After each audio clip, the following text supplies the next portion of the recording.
Mit navn er Simon Boberg, og jeg er regissør på Slutspil på Hålogaland Teater. Man kan sige, at Slutspil er grundlæggende historien om en herre, som hedder Ham, som har en tjener, der hedder Klov. Herren Ham terroriserer alle. Han kontrollerer alle og har styr på alting, men han er blind, så han trænger sin tjener. Omvendt kan man sige, at tjeneren trænger sin herre, for ellers har han ikke nogen mening i sin tilværelse. Og den afhængighed, de har over for hinanden, er ligesom et billede på, at vi som mennesker trænger jo hverandre. Samuel Beckett skrev Slutspil lige efter 2. verdenskrig.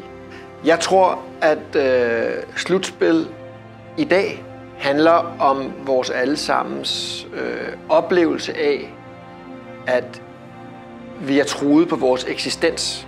Der er pludselig en masse store katastrofer, som lurer på os, og som ligger lige under overfladen. Ja, altså man kan sige, at Slutspil på en måde leverer ikke nogen løsninger på problemet, men Slutspil leverer nogle måder at forholde sig til problemet, som er meget kreative. På den måde minder Slutspil lidt om nogle af de gamle stumfilm, som vi alle sammen kender. Chaplin, Buster Keaton, 90 års fødselsdagen, som hedder noget andet på norsk. Hvordan man ligesom man griner af fortvivlelsen. Meget ofte, når vi taler om Beckett, så forbinder vi Beckett med eksistentialisme og mørke og fortvivlelse og en slags meningsløshed. Det vi kalder absurdisme. Men i virkeligheden oplever jeg Beckett som meget varm og meget menneskelig. Så stykket foregår i det her lukkede rum, som kunne være en kælder eller en bunkers for eksempel.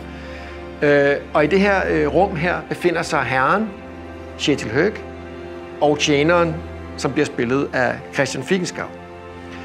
Og sammen med dem bor også herrens forældre, Nell og Nag, som bliver spillet af henholdsvis Christoffer Anker Gustavsen og Julia Bakkevig.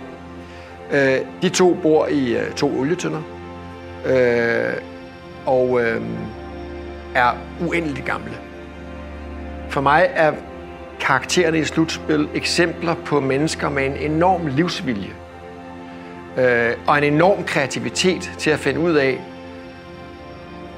hvad de stiller op over for fortvivlelsen. Det kan synes meget sort, når vi snakker om Slutspil, for vi taler om angst og fortvivlelse, men faktisk er det et studie i livsvilje.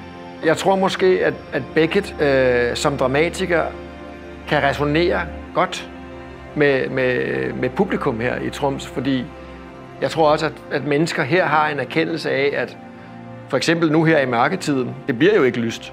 Der er jo ikke nogen sol. Så må vi jo finde på noget at gøre, mens mørket er her. Og det er rigtig meget sådan, Beckett griber den menneskelige fortvivlelse an.